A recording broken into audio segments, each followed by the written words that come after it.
This has been almost a year journey for me in finding a home church. Hey, it's Kim here. Thank you so much for tuning into this channel. If you're not already subscribed, go ahead and click this icon right here on your bottom right to subscribe, or click the subscribe button right here on the bottom of the video on one of these sides to subscribe, and click the bell to get notified. To talk about this because this has been a year journey for me when it comes to finding a home church. I can tell you right now that every Christian, no matter where you are in your life at the moment, you will have to probably find a new church if you relocate or something. So I relocated to another city and state 2 years ago. And when I moved to Austin, Texas, May 2015, I immediately connected to a church that was part of the denomination network of my home church in Miami. I felt God's love in that church. It was a really good church. But then a year passed by and I'm continually visiting this church, and I realized my spirit, I'm not getting what I need. I don't understand why, although there were a few couple messages, a handful of messages the whole year I was there that really it touched me, but it didn't hit me hard. So I started thinking about finding another church probably January last year, and I struggled with that decision because I was like, why, Kimberly, are you thinking this way? It's a biblical church. The people of God are really spirit-filled, spirit-led. What is wrong with you? And I realized that I had this thought, a negative thought in my mind saying, it's my fault that I'm not getting what I need in this church.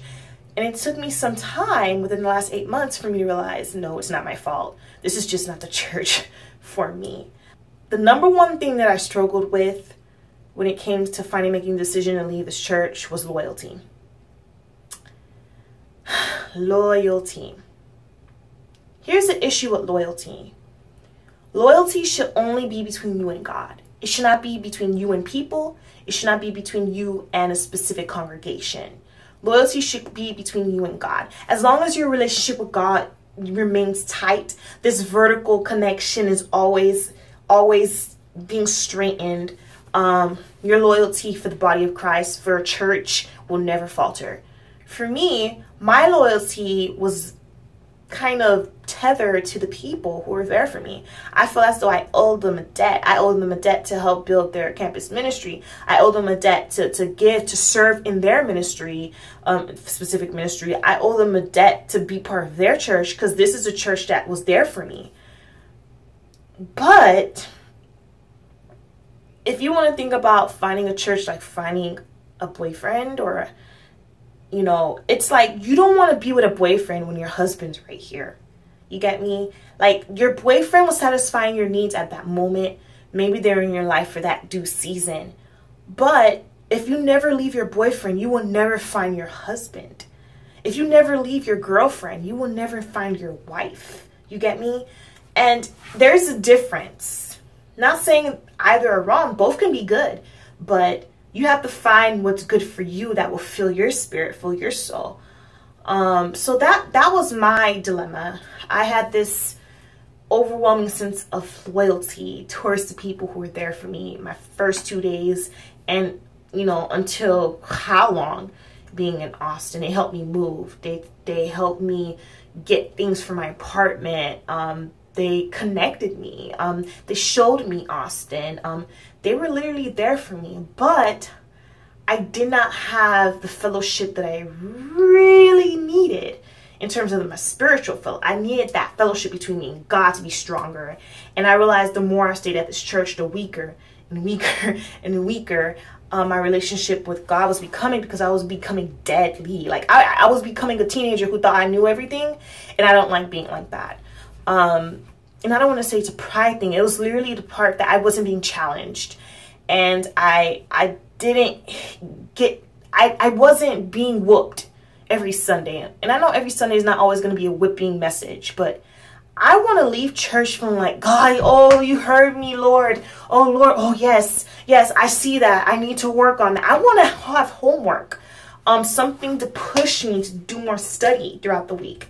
I wasn't getting that at this church. The second thing that stopped me from leaving was I felt that most of my decisions around that time were based on race. I come from Miami. Miami is a really, really, really diverse place. And even our churches, even my home church, we stemmed from a Haitian church, traditional Haitian Baptist church. And when we went, and most of us went and we started visiting American, I'm saying American meaning that the pastors were white and the congregation was diverse, Assemblies of God church. And the only difference is that the one here, the word and the worship wasn't hitting me as impactfully as the American Assemblies of God church did in Miami. After I stopped visiting the Assemblies of God church in Miami, I eventually, joined a church that was basically formed by the group of people that had that same journey with me. And our church, yes, we were Assemblies of God, but we had a little sprinkle of Baptist, and we were Haitian American. So we incorporated our culture a lot in our church. And we had a few Latin people and things like that, but we assimilated to meet the needs of our congregation. The church here did not meet my need, and the congregation, I'm not saying it wasn't diverse, but the congregation, there was no one in the congregation that closely walked what I walked. And that will never happen, but it was more so in Miami because we all grew up in the same neighborhood and whatnot. I cannot tell you how long it's been since I was able to sing along in worship without looking at the words.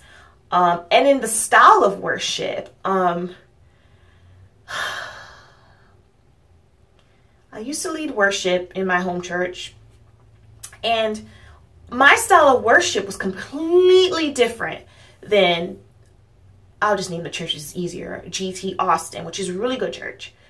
But it was so different. I felt as though I was kind of like in a box. And even when I volunteered for some time with my university campus group to lead worship, I wanted to really worship and really lead, but I had to stay in this box.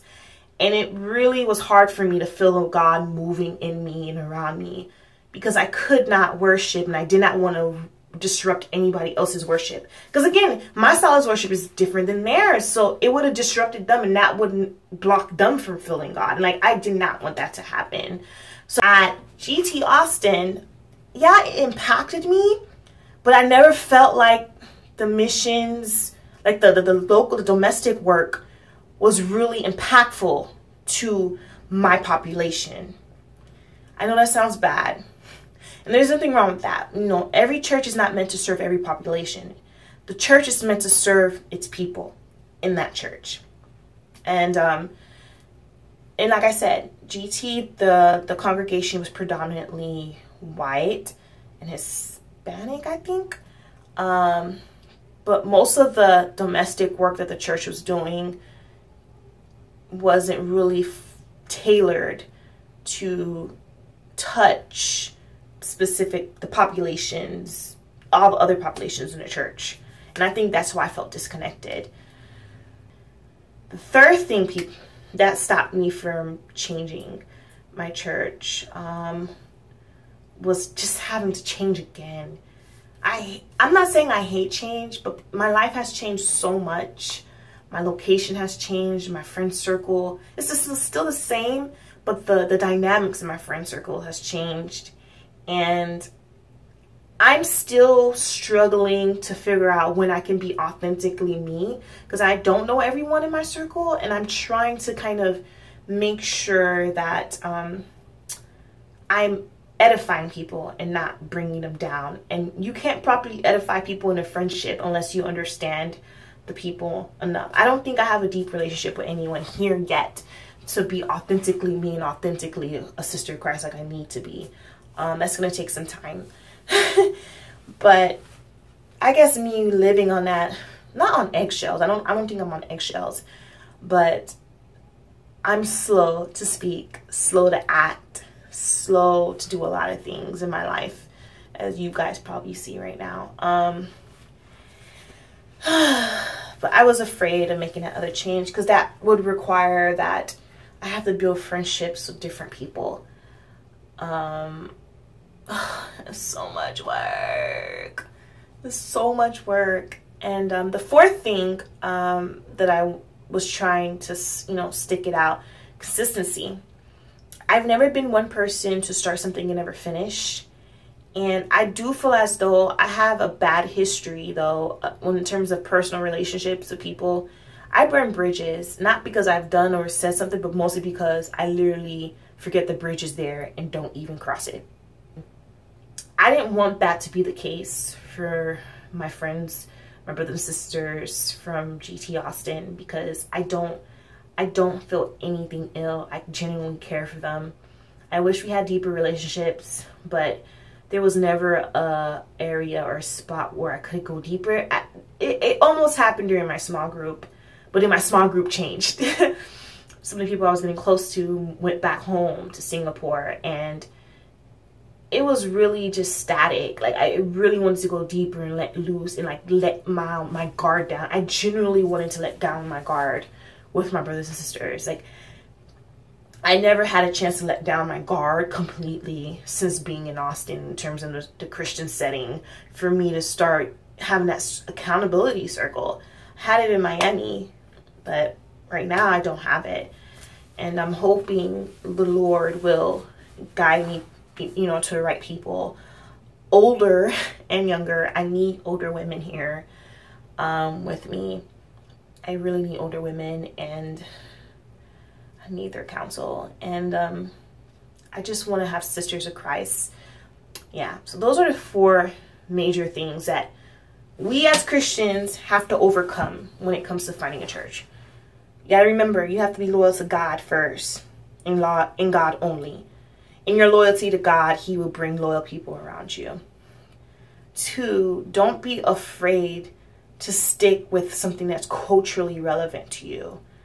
We all worship God in different ways. The same way they worship God in Africa, they don't worship God like that in the United States. Every country's different, and it's okay to be separated. Like, I know the song from Kirk Franklin featuring Crystal Lewis, but there's a part in the verse says, every Sunday we separate and bring the Father pain. Your name is. People take that to mean that people separate. And even James Baldwin said that high noon Sunday is the most segregated hour in time. And I don't think so. We may be segregated culturally, but we're unified spiritually. Like, people think too much on race.